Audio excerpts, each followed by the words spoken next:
दोस्तों, आज से करीब 200 साल पहले इंसान द्वारा बनाया गया कैमरा कुछ इस तरह का दिखाई देता था, जो कि आज बदलकर कुछ ऐसा रूप ले चुका है। ये तो सिर्फ इस बात का एग्जाम्पल है कि टेक्नोलॉजी इतने कम समय में कितनी तेजी से डेवलप हो रही है। जहां एक तरफ इंसानी सभ्यता काफी तेजी से एडवांस हो रही है, वहीं दूसरी तरफ पास्ट की चीजें विलुप्त होकर अपना अस्तित्व खो रही हैं। ऐसे में ये हो सकता है कि जो कुछ भी आज हमारे पास मौजूद है वो फ्यूचर में हमारे पास ना रहे और अगले 100 सालों में हमारी धरती पर कितना बड़ा बदलाव आने वाला है, इसकी तो हम कल्पना भी नहीं कर सकते।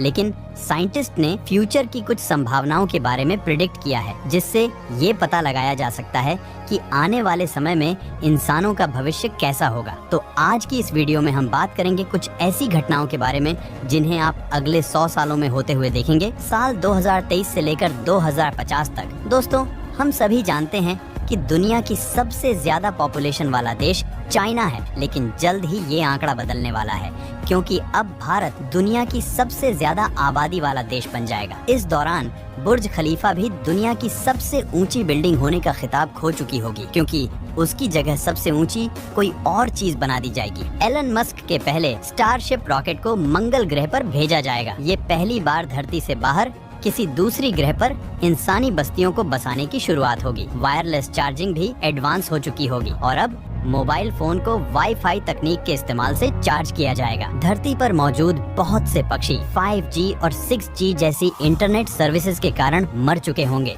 धरती पर बड़ी बड़ी बिल्डिंग्स को बनाने के लिए ईंटों की जगह इलेक्ट्रिक स्टोरेज सेल्स का इस्तेमाल किया जाएगा, जो सूरज की रोशनी से चार्ज होकर बिजली पैदा करने का काम करेगी। 2050 तक गाड़ियों में बहुत ही एडवांस टेक्नोलॉजी आ चुकी होगी, जिससे एक्सीडेंट होने का खतरा बहुत ही कम हो जाएगा। भविष्य में टाइटेनियम डाइऑक्साइड का इस्तेमाल बिल्डिंग से लेकर कपड़ों पर भी किया जाएगा, जिससे बिल्डिंग पर धूप पड़ने से वो अपने आप साफ हो जाया करेंगी। सन 2050 से 2070 तक ग्लोबल वार्मिंग के चलते धरती का तापमान बहुत ज्यादा बढ़ चुका होगा। उत्तरी ध्रुव पर मौजूद बर्फ काफी तेजी से पिघलने लगेगी। धरती पर पॉपुलेशन इतनी तेजी से बढ़ चुकी होगी कि लोगों की जरूरतों के लिए अमेज़न जैसे जंगलों को आधे से ज्यादा नष्ट कर दिया जाएगा। यहाँ तक कि धरती की 80% से ज्यादा जनसंख्या के पास पीने के लिए पानी तक मौजूद नहीं होगा। लेकिन अब तक हम इंसान मार्स पर जाने में कामयाबी हासिल कर चुके होंगे। वहाँ पर मशीनों की मदद से पानी और ऑक्सीजन का निर्माण किया जाएगा, जिससे आने वाले समय में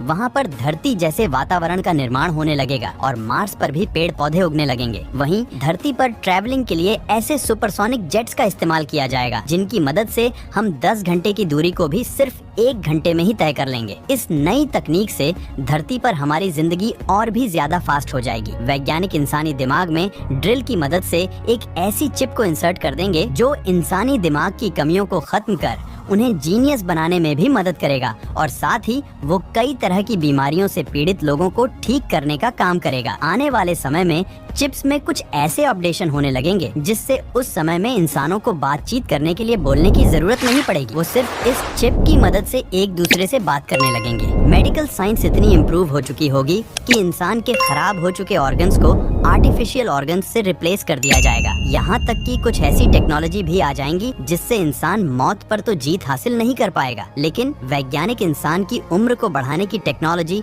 जरूर खोज चुके होंगे और 2070 के अंत तक इंसान दिमाग पर इतना ज्यादा काबू कर चुका होगा कि भविष्य में दिमाग को हाई डिस्क के अंदर स्टोर किया जा सकेगा और आने वाले समय में उस व्यक्ति की मौत हो जाने के बाद भी उसके दिमाग को किसी रोबोटिक बॉडी में ट्रांसफर कर दिया जाएगा और एक तरह से वो व्यक्ति फिर से जीवित हो जाएगा। उस समय पर इंसानों के सारे काम रोबोट करने लगेंगे और इंसानों की जिंदगी बहुत ही आसान और आरामदायक हो जाएगी। 2070 से लेकर 2100 तक इस समय मार्स पर इंसान की आबादी करीब 2 लाख तक पहुंच जाएगी और पिछले कई हजार सालों में विलुप्त हो चुके कई जानवरों को उनके डीएनए की मदद से फिर से जिंदा कर दिया जाएगा। इंसान स्पेस में मौजूद एस्टेरॉइड से जरूरी मिनरल्स कलेक्ट करके उनका इस्तेमाल ईंधन के रूप में करने लगेंगे। टेक्नोलॉजी की मदद से इंसान अपने शरीर के खोए हुए पार्ट्स जैसे हाथ पैर इनको दोबारा से रिग्रो कर पाएंगे। आयरन मैन मूवी के टोनी स्टार्क की तरह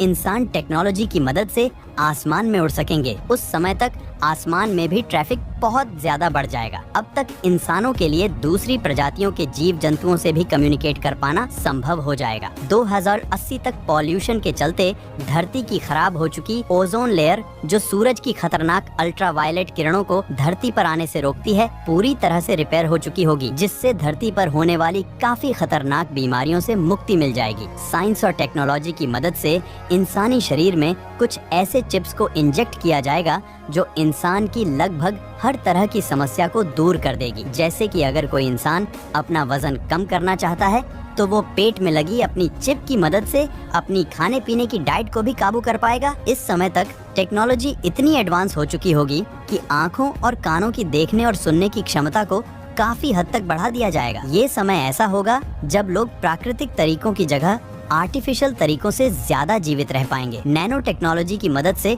आर्टिफिशियल दिमाग का भी निर्माण किया जाएगा। इंसानी दिमाग को कंप्यूटर से जोड़कर इसकी क्षमता को बहुत ज्यादा बढ़ा दिया जाएगा, जिससे ऐसी परेशानियों को भी आसानी से हल किया जाएगा जिन्हें एक नॉर्मल दिमाग की मदद से हल कर पाना असंभव है। उस समय एक तरह से हमारा दिमाग कंप्यूटर का रूप ले लेगा और इंसानों के जीवन बिताने का तरीका ही बदल जाएगा। 21वीं सदी के अंत तक मौसम में आने वाले बदलाव के कारण अमेज़न जंगल का 90% तक हिस्सा पूरी तरह से नष्ट हो चुका होगा। इसका नतीजा ये होगा कि धरती पर हर जगह सूखा पड़ने लगेगा। इस समय तक समुद्र के नीचे टनल का निर्माण कर वहाँ पर काफी तेज गति से चलने वाली ट्रेन को बनाया जाएगा। मैग्नेटिक टेक्नोलॉजी से चलने वाली इन ट्रेन की स्पीड करीब 5000 माइल्स प्रति घंटे तक होगी। ये समय ऐसा होगा जब इंसान मैग्नेटिक पावर की मदद से ट्रेवल कर कुछ ही मिनटों में हजारों किलोमीटर लंबा सफर भी तय करने लगेगा। सन 2110 तक एंटार्क्टिका की लगभग सारी बर्फ पिघल चुकी होगी। इस बर्फ के पिघलने के कारण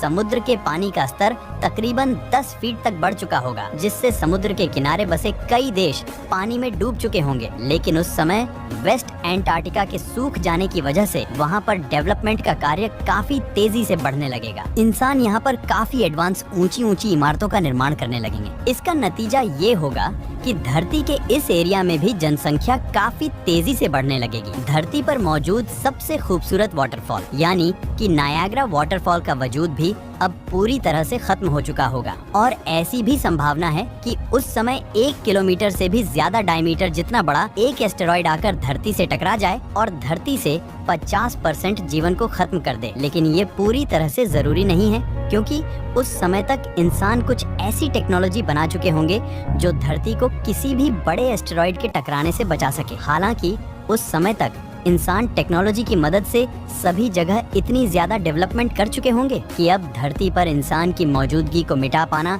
लगभग असंभव हो जाएगा। लेकिन फिर भी भविष्य में इंसानों की वजह से इतनी ज्यादा टेक्नोलॉजी के कारण इंसानी सभ्यता पूरी तरह से खतरे में आ सकती है। भविष्य में एक सुपर वोल्केनिक इरप्शन यानी कि ज्वालामुखी विस्फोट भी हमारा इंतजार कर रहा है और ये विस्फोट किसी आम ज्वालामुखी की तरह नहीं होगा, बल्कि इसका प्रभाव धरती पर किसी बड़े एस्टेरॉइड के टकराने से भी ज्यादा खतरनाक होगा। ये धरती पर प्रति 100 किलोमीटर क्यूबिक जितना काला धुआं उत्पन्न करेगा, जिसके चलते हमारी धरती के ऊपर एक मोटे बादल की चादर बिछ जाएगी जो धरती के अंदर की गर्मी को बाहर निकलने नहीं देगा और इसकी वजह से सूर्य की किरणें धरती की सतह पर नहीं पहुंच पाएगी, जिसका नतीजा ये होगा कि धरती पर इंसानों का दम घुटने लगेगा और यहाँ पर इंसानों का बच पाना लगभग नामुमकिन हो जाएगा और ऐसे में एक हिम युग की शुरुआत होगी। अब ऐसे में इंसानों को किसी दूसरे ग्रह पर भी अपने पैर जमाने ही होंगे। यही कारण है कि वैज्ञानिक मंगल जैसे कई दूसरे ग्रहों पर इंसानी जीवन को पहुंचाने में